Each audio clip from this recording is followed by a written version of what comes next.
animal et végétal. Le parc national de Virunga en proie de disparition. Ce parc, toujours sous la menace de rebelles du M23, a déjà perdu 50% de sa biodiversité.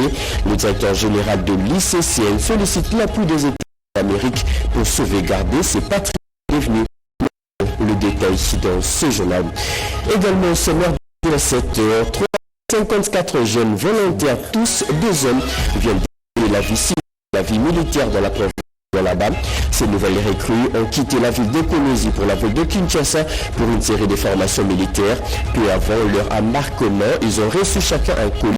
Question de les encourager dans cette nouvelle vie militaire. Les images à suivre dans et enfin, un nouveau compte à rebours est lancé. Tous les travaux de la première phase du programme de développement local des 145 territoires doivent prendre fin au plus tard au mois d'août de cette année. Le ministre des Finances, Doudou Fouamba, une réunion de presse déjà les agences qui exécutent les travaux sur le terrain. Actuellement, le taux d'exécution global est estimé à 40.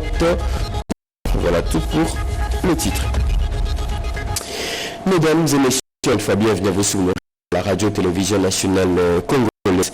5e jour aujourd'hui de conversation politique nationale pour la formation du gouvernement d'union nationale. Hier, lors de la 4e journée, le nombre de quelques regroupements politiques AAC Palou, AAC PG de Pius-Wabilou et AAC, tous membres de l'Union sacrée, ont été consultés par les conseillers spéciaux en charge de sécurité de l'État et de Kolongele. D'autres détails avec Patience Moyo. Les consultations politiques en vue de la formation d'un gouvernement d'union nationale se poursuivent sans désemparés. Ce jeudi, plusieurs chefs des regroupements de l'Union ont pris langue avec les conseillers spéciaux du chef en matière de sécurité. À l'unisson, tous plaident pour une cohésion nationale. Nos égaux, nous pouvons les côté. Nous devons nous mettre tous autour d'un idéal. L'idéal, c'est le Congo. Un Congo fort est nécessaire pour nous tous. Il faut régler les problèmes de la population. C'est ce qui importe. Et nous sommes là pour parler intérêt de la population, pas pour nous. Nous disons oui, nous accompagnons le président de la République. La vision concernant la situation à l'est de la République démocratique du Congo. Ce que nous apportons, c'est le patriotisme, le soutien total à la vision du président de la République. Nous avons prêté serment, nous n'allons jamais prendre la voie de nos ennemis pour trahir notre pays. Nous avons souhaité voir une équipe équilibrée, un gouvernement de combat pour nous permettre de récupérer l'intégrité totale de notre territoire national. Et notre regroupement, nous avons dit que nous adhérons à cette initiative qui s'inscrit dans la démarche de l'unité nationale face aux défis qui se présentent à nous. D'autres regroupements politiques seront reçus par le conseiller spécial dans les 24 heures qui suivent. La première ministre Judith Suminwa a présidé le mercredi dernier une réunion élargie des comités de conjoncture économique, réunion consacrée à la mise en place d'un cadre permanent de dialogue entre les membres du gouvernement et le secteur privé. Plus de précision avec Chimendondo. Le gouvernement souminois met un accent particulier sur la redynamisation d'un dialogue permanent avec le secteur privé pour améliorer progressivement le climat des affaires au pays. C'est ce qui ressort d'une réunion élargie du comité de conjoncture économique présidé ce mercredi 26 mars 2025 par la première ministre Judith Suminwa Tuluka, avec la Fédération des entreprises du Congo FEC et d'autres associations patronales telles que la Copemeco. La réunion d'aujourd'hui, elle avait donc pour but essentiel de voir comment nous pouvons remettre en place un cadre qui permette au secteur public et au secteur privé de dialoguer de manière permanente pour trouver les solutions aux problèmes qui se posent dans l'économie nationale. Le gouvernement réaffirme que la République démocratique du Congo continue d'attirer des investissements grâce à son potentiel économique et l'assainissement progressif du climat des affaires malgré les contextes difficiles liés à la grève rwandaise. L'économie nationale est restée résistante, qu'elle résiste à ce choc, parce que c'est un vrai choc. Il y a une perte de recettes publiques dans cette partie du pays, parce qu'il y a un frontalier qui échappe aujourd'hui au contrôle les équilibres macroéconomiques sont tenus. De dialogue avec le secteur privé, mais d'optimiser exigences telles que le permanent de consultation économique du 23 février 2001 attaché au secteur de l'économie nationale. L'RDC met toujours la pression pour l'application de la résolution 27 septembre du Conseil de sécurité des Nations Unies, condamnant le Rwanda pour soutien le 23. En ce jour, le président du Jean-Michel Samalou a rencontré à tour quelques députés européens. Janine Kalinga pour plus de détails. Après son passage au Sénat français à Paris, Jean-Michel Samalou-Kondé est arrivé à Bruxelles dans le cadre de la diplomatie parlementaire active menée sur lobbying et désensibilisation pour la matérialisation de la résolution 2773 des Nations Unies des sanctions prises par l'Union européenne contre le Rwanda et ses supplétifs M23 AFC. L'objectif visé est d'instaurer une paix durable dans l'est de la RDC. Accueillie premièrement par Hilde Vogt, la députée européenne et coprésidente de la délégation Afrique-Europe, a exprimé sa détermination à soutenir la RDC contre cette agression rwandaise injuste qui continue à faire des victimes.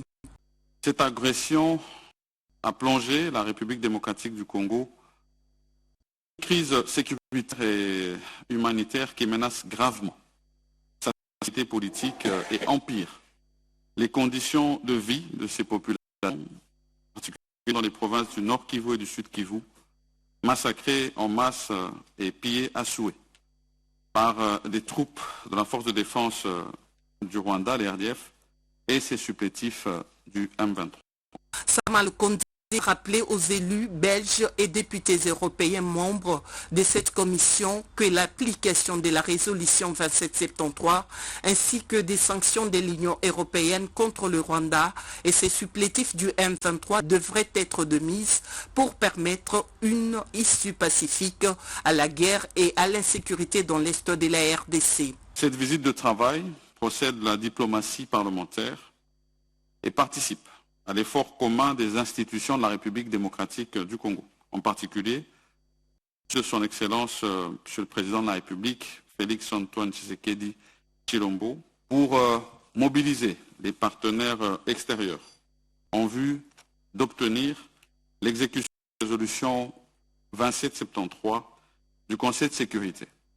Avec le président du Sénat belge Vincent Blodel, des échanges approfondis ont porté sur la situation humanitaire et sécuritaire dans l'est de la RDC. Ces échanges ont permis de pousser plusieurs sénateurs à accélérer le processus de l'annulation de l'accord entre l'Union européenne et le Rwanda, tout en exigeant la traçabilité dans l'utilisation de l'appui de l'Union européenne à l'armée rwandaise en Mauritanie. Dans un dialogue franc et convivial, en présence de la sénatrice belge d'origine congolaise Marie-Claire Vumbi et du député fédéral Pierre Compagnie, les parlementaires belges ont reconnu qu'il y a actuellement une dynamique qui met à nu les mensonges du Rwanda, resté depuis plusieurs années étouffé. Le Parlement arrive à dire ce que l'exécutif ne peut pas dire. Et j'ai beaucoup aimé les personnes que nous avons eu à faire. Nous avons réclamé que l'ADC accrédite le Rwanda avec ses supplétifs de M23 et AFC qui sont en train de piller les ressources naturelles de la RDC. La campagne que nous faisons, qui s'inscrit d'ailleurs dans l'action diplomatique globale des institutions conduites par le président, ne nous exonère pas de nos responsabilités. C'est très important.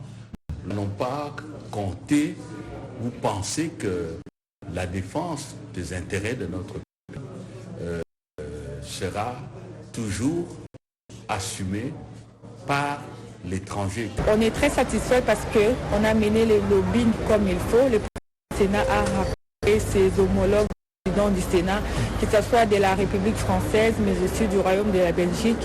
Et ça s'est bien passé. Cette mission parlementaire en Europe a permis de raconter une version de ce qui se passe en République démocratique du Congo. Après les Burundi, la ministre d'État des Affaires étrangères et été reçu le mercredi dernier par la présidente de la République unie des Tanzanie. Thérèse Kaikwamba était porteur d'un message du président de la RDC, Félix Antoine Tshisekedi, à son homologue, comme nous dit Edi Tchala dans ses commentaires. Lors de cet entretien, la ministre d'État, ministre des Affaires étrangères, coopération internationale et francophonie, Thérèse Kaikwamba Wagner, a transmis le message du président de la République, Félix Antoine Tshisekedi, à la présidente de la République unie des États-Unis, Samia Suluhu Hassan. Ce message a mis en lumière les engagements des nations à renforcer leur partenariat stratégique et à collaborer pour résoudre les défis régionaux, notamment la crise persistante dans l'Est de la République démocratique du Congo. Au cours de cette séance, la ministre d'État, Thérèse Kaikwamba, et la présidente, Samia Suluhu Hassan, ont aussi discuté de l'amélioration continue de la coopération bilatérale. La RDC, en tant que deuxième partenaire commercial de la Tanzanie avec la Zambie, a vu ses relations économiques avec son voisin tanzanien se renforcer de manière significative ces dernières années. Madame Samia Suluhu Hassan a salué la coopération croissante entre la RDC et la Tanzanie. Elles ont exprimé leur volonté commune de consolider les accords existants dans les secteurs clés tels que la défense, la sécurité et le commerce afin de garantir la stabilité et la prospérité régionale. La Tanzanie continue de jouer un rôle essentiel dans les efforts de médiation et de maintien de la paix, notamment à travers sa participation active à la mission de la SADC déployée dans l'Est de la RDC. Les violences basées sur les genres et l'harcèlement sexuel, le gouvernement congolais veut mettre fin à cette valeur au sein de l'administration publique.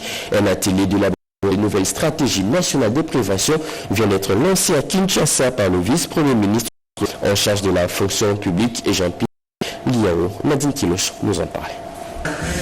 C'est une étape décisive qui a été franchie dans l'optique de une administration publique exemplaire et respectueuse des droits fondamentaux par le gouvernement congolais. Le vice-premier ministre, ministre en charge de la fonction publique, Jean-Pierre Liao, a martelé sous la détermination du gouvernement de promouvoir l'égalité de sexe avec la mise en place de cadres juridiques adaptés à l'évolution des droits des femmes. J'estime qu'il est temps de changer et ces changements commencent maintenant. C'est ici que l'histoire de la lutte sans merci contre les discriminations et les violences sexistes doit s'écrire. Et chacun se doit mesurer la portée de cette lourde responsabilité. Le lancement de la stratégie de prévention contre les cas d'exploitation, abus et harcèlement est un signal fort dans la lutte contre les pratiques abjectes dans l'administration publique. Nous reconnaissons avec l'équipe du ministère de la fonction publique qui a mis en place plusieurs textes légaux et réglementaires pour lutter contre les violences et a jugé opportun de mettre en place une stratégie de genre. Les réflexions de ces assises devront contribuer à la construction d'une administration publique où chaque agent évolue dans un environnement sûr et respectueux des droits fondamentaux. Vos comptes à rebours est lancé. Tous les travaux de la première phase du programme de développement local de 145 territoires doivent prendre fin au plus tard au mois d'août de cette année. Le ministre des Finances, Doudou Fouad, qui a présidé une réunion d'évaluation, presse déjà les agences qui exécutent les travaux le terrain. Actuellement, le taux d'exécution global des travaux est estimé à 40%. C'est un reportage de Sylvie Mouebo. L'exécution du programme des 145 territoires a transformé positivement des milliers.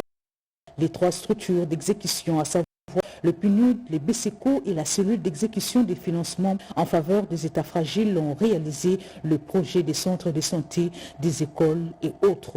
Le ministre des Finances, Doudou Fouamba Likunde Libotaï, qui tient à la bonne exécution et à l'achèvement de ces programmes, a réuni les responsables de ces structures pour un état de lieu sans complaisance du programme. Nous avons fait le point, les trois agences. Il est ressorti que les travaux avancent. Il y a beaucoup d'ouvrages qui ont été réceptionnés. Je peux dire que nous sommes à plus de 40% des ouvrages. Il y a des contraintes sur le terrain que nous sommes en train de surmonter. Un calendrier a été élaboré. Nous avons présenté à son Excellence le calendrier. Et globalement, les travaux devraient s'étendre jusqu'à la fin du mois de juin, juillet, et pour s'achever au mois d'août pour toutes les agences. Des contraintes majeures ont été évoquées, notamment dans l'est du pays où certains ouvrages ont été vandalisés, pillés ou détruits suite à l'insécurité. Face à ces défis et aux lenteurs constatées, l'Argenté nationale a exigé la transmission dans le meilleur délai d'un chronogramme précis des livrables restants, condition préalable au démarrage de la deuxième phase du programme, laquelle sera axée sur la réhabilitation de routes et dessertes agricoles pour stimuler la croissance économique locale. Environ 80% d'emplois en RDC échappent au contrôle de l'État congolais. Ils sont tenus dans le secteur informel et le gouvernement veut accompagner ces acteurs qui œuvrent d'une manière illégale, sans audience ni protocole. Le vice-premier ministre en charge de l'économie, Daniel Mukoko Samba, a écouté tour à tour les acteurs de ces secteurs pour un processus de formalisation. Redépanda. Devant les acteurs du secteur informel, le vice-premier ministre, ministre de l'économie nationale, Daniel Mukoko Samba, a expliqué l'importance de quitter le secteur informel tout en soulignant que la formalisation n'est pas une simple immatriculation, mais un préalable pour bénéficier de l'accompagnement de l'État. Pour Mukoko Samba, la formalisation de l'économie informelle ne doit pas constituer une contrainte, mais plutôt une opportunité aussi bien pour les entrepreneurs que pour le gouvernement. À travers ces dialogues souhaités, francs et directs, les ministères de l'économie nationale et les acteurs impliqués ont identifié les obstacles à la formalisation.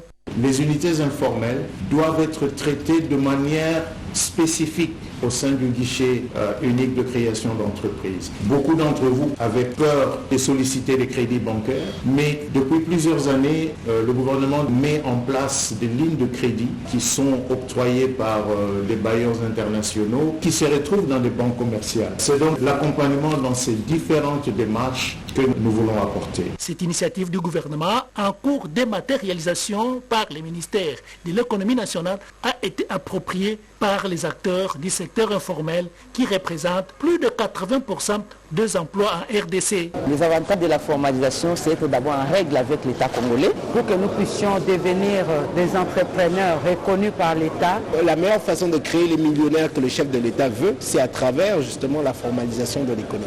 Cette activité a permis aux patrons de l'économie congolaise de bien écouter les acteurs du secteur informel et la prochaine étape sera consacrée aux activités de terrain. Famille enseignante et nouvelle citoyenneté, c'est le thème longuement débattu du engouement développé au cours d'une journée de sensibilisation à la nouvelle citoyenneté organisée à l'intention des femmes enseignantes. Anastasie Doubou. Les écoles fermées puisque l'armée rwandaise occupe illégalement certains locaux censés être des salles de classe. Les élèves qui craignaient d'être enrôlés de force par les M23 et AFDC, certains préfets et enseignants sont devenus des cibles de la barbarie rwandaise. À Kinshasa, la ministre d'État, ministre de l'Éducation nationale et Nouvelle Citoyenneté, Raissa Malou, a conscientisé les enseignantes en ce mois de mars à l'amour de la patrie et à soutenir le chef de l'État, Félix Antoine Tshisekedi Tshilombo, pour les efforts fournis et qui fait de l'éducation son cheval de bataille pour le développement du pays. Je tiens à adresser à chacune des femmes ici présentes ma profonde gratitude. Votre engagement quotidien, votre professionnalisme et votre sens du service public sont le socle de notre action collective. Par votre travail, vous inspirez la jeunesse, les filles et les garçons. Chaque jour, nous avons la responsabilité d'encourager nos élèves à oser, à rêver, à briser les stéréotypes de genre et à croire que toutes les voies leur sont ouvertes. Raissa Malou a demandé aux enseignantes de faire preuve du patriotisme et un état de modèle de l'éducation nationale et nouvelle citoyenneté. Lente disparition des filles dans les filières scientifiques ou mathématiques. Le nombre de filles inscrites dans ces filières chute presque chaque année. Pour tenter de remédier à ces problèmes, la structure L'Isadel vient de lancer une campagne dénommée Mathématiques au féminin. Objectif, donner du goût aux élèves filles à s'engager sur cette voie. Chimodondo. Les filles doivent emprunter des filières scientifiques. C'est le souci de l'ISADEL et la direction de l'éducation à la vie courante ainsi que l'inspection générale à l'éducation à travers le concours. La campagne de sensibilisation Kinfuna mathématiques au féminin a été lancée au lycée Motema Mpiko. L'accès a été mis sur les enjeux de ces concours. Il a été remarqué qu'il y a plus d'hommes qui embrassent ces filières et moins de femmes. Donc nous avons mis en place ce programme afin de susciter les jeunes filles à embrasser les filières dites d'hommes avec des femmes scientifiques qui ont impacté et qui ont réussi dans leur domaine. Il y a moins de femmes qui embrassent les filières compte tenu du fait que les parents peut-être n'ont pas de moyens ou encore la société pense que ce sont des filières qui sont très onéreuses. Les partenaires UCITEC offrent de bourses afin que les filles puissent augmenter dans les filières STEM. La majorité des filles aimeraient suivre les mêmes pas, mais il manque juste des leaders qui les encouragent de s'engager sur la même voie. Une élève encourage le sien à entreprendre le filière scientifique. Nous sommes là, nous sommes disposés, nous allons donner le meilleur de nous-mêmes. Nous irons jusqu'au bout s'il le faut pour que cette initiative tout d'abord prenne de l'envergure, que cette initiative soit non seulement aujourd'hui pour Kinshasa et ses environs, mais que ça soit sur l'étendue du territoire national. Tu es une femme, tu as les potentiels requis pour faire tout ce que l'homme peut faire. Ce que tu veux faire, tu le feras, quel que soit le prix qu'il faut faire. Pour les organisateurs, cette initiative va demander tous les stéréotypes limitant l'accès de filles aux sciences et aux mathématiques. Les espèces animales et végétales du parc national de Virunga en voie de disparition. Ce parc, toujours sous la menace du M23, a perdu 50% de sa biodiversité. Le directeur général de l'ICCN, Yves Milangangaï, sollicite l'appui des États-Unis d'Amérique pour sauvegarder ces patrimoines devenus mondiaux. Regardez. Encore sous les menaces de rebelles du M23, le parc national de Virunga perd petit à petit sa biodiversité, estimé aujourd'hui à plus de 50%. L'on note aussi la diminution très sensible des gros mammifères, des grands fauves et d'autres espèces animales dans ces parcs. Inquiets de cette diminution sensible, les États-Unis d'Amérique veulent donner un coup de force à la RDC pour préserver et sauvegarder les aires protégées de ces parcs qui est aujourd'hui reconnu comme patrimoine mondial de l'UNESCO. Souhait manifesté par l'ambassadrice de pays de l'oncle Sam en RDC au cours de son échange avec le directeur général de l'Institut congolais pour la conservation de la nature, Yves Ngangaï. Les deux personnalités ont pris le ferme engagement d'élaborer dans le tout prochain jour un plan de sauvegarde commun pour préserver toutes les biodiversités que regorgent ces parcs nationaux. Donc on a parlé un peu de continuer à travailler même pour les parcs qui sont dans l'est de la RDC et qui vivent une situation très difficile, continuer à les soutenir parce que c'est le patrimoine de l'humanité et c'est très important pour le monde et aussi pour la RDC. Cette ambassadrice américaine a aussi mentionné l'importance de la diversification des bailleurs de fonds en rapport avec la réduction de l'assistance américaine sur base des décisions de l'administration Trump. Les Kinois appellent à s'élever pour barrer la route aux terroristes du M23. L'appel est de l'ancien secrétaire national de l'UDPS lors du lancement de la campagne de sensibilisation sur l'éveil patriotique. Et je me dis Chabani. Les Kinois et les Kinoises sont invités à barrer la route au M23.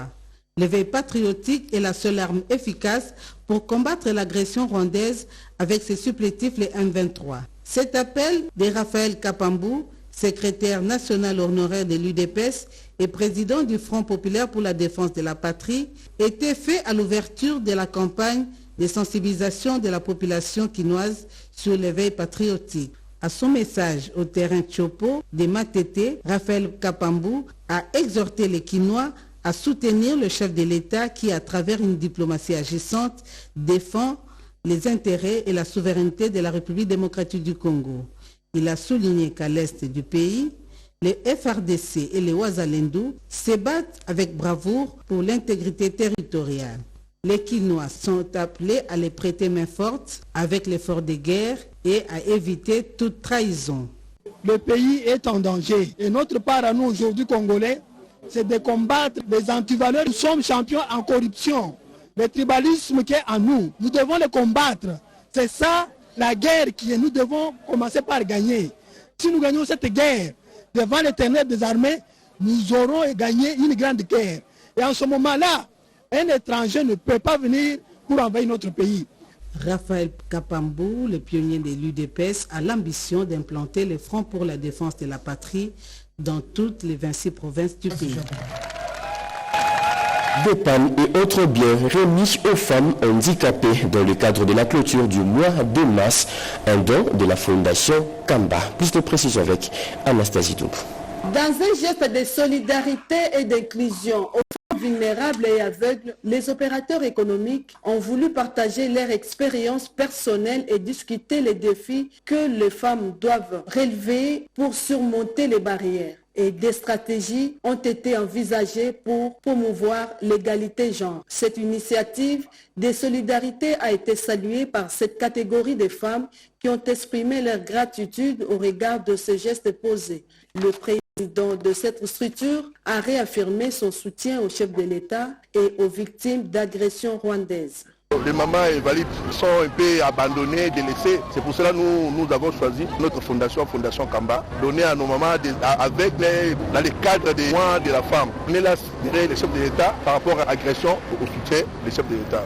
Ces femmes sont appelées à s'inscrire dans la vision du chef de l'État, Félix-Antoine Tshisekedi Tshilombo, qui consiste à positionner la femme au centre du développement national.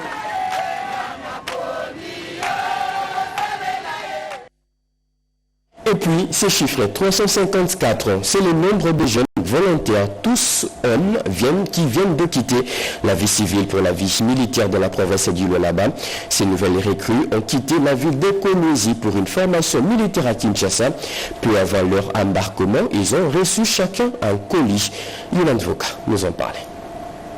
Ces jeunes ont accepté de servir le pays sous l'étendard.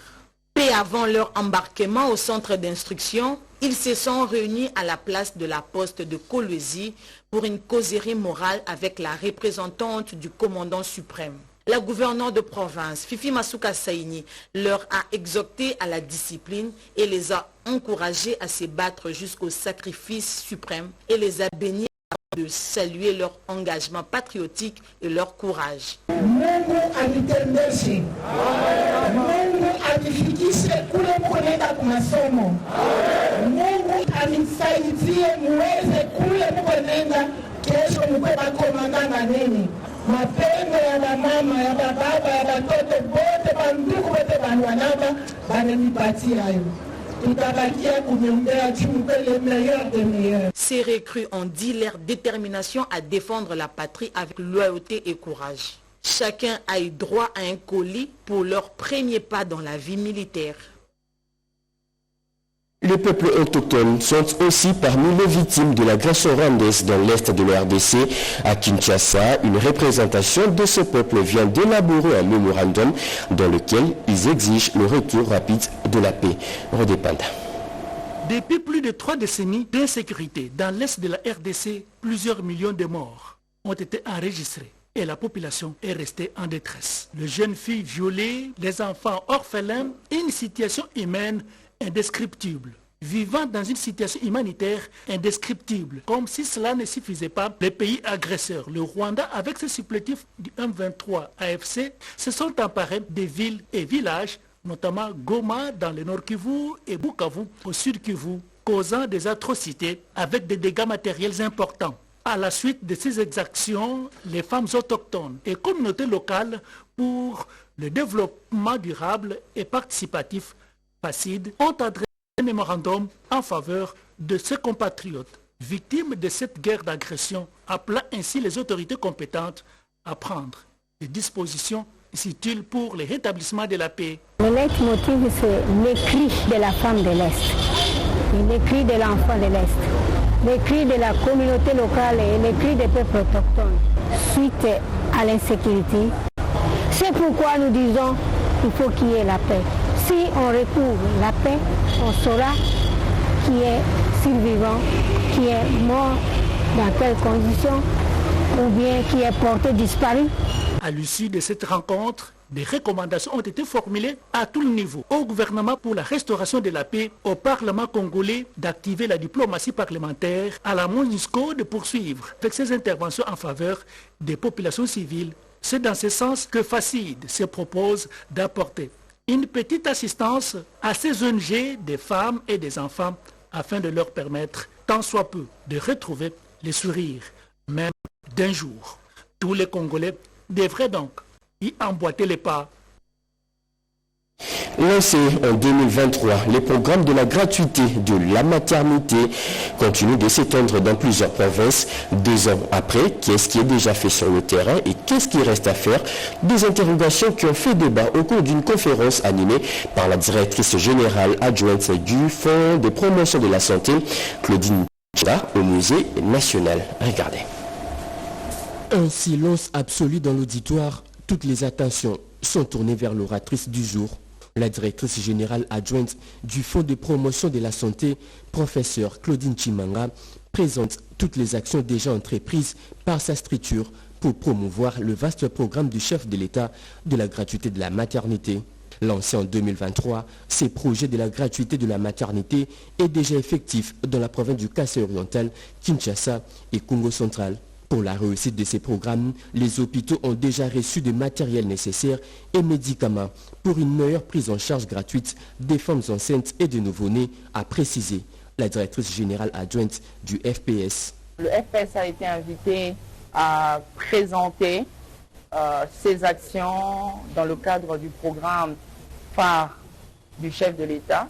Et nous avons profité de cette occasion pour expliquer le système de la couverture santé universelle tel qu'il est mis en place dans notre pays, et aussi les rôles des différents établissements de facilitation de la couverture santé universelle, leur rôle spécifique dans le cadre de ce grand programme national. Un exposé qui, juste après, a laissé place à une série de questions-réponses, question de dissiper toutes les ondes d'ombre au cours de cette conférence-débat organisée par le Musée national du Congo pour clôturer le mois de la femme. C'est fini pour ce journal de 7h. Mesdames et messieurs, ce journal est coordonné par Guy Matundu, réalisé par Péchomo Belata Songo, Mameta Bangoulou. La partie technique a été assurée par Eden Feuilly, Anomouti Alain Galia, Emile Zola. Merci de nous avoir suivis. Prochain rendez-vous, c'est à 13h30 avec Bobo Anam Mokondi. Très bon début de week-end à toutes et à tous. Au revoir.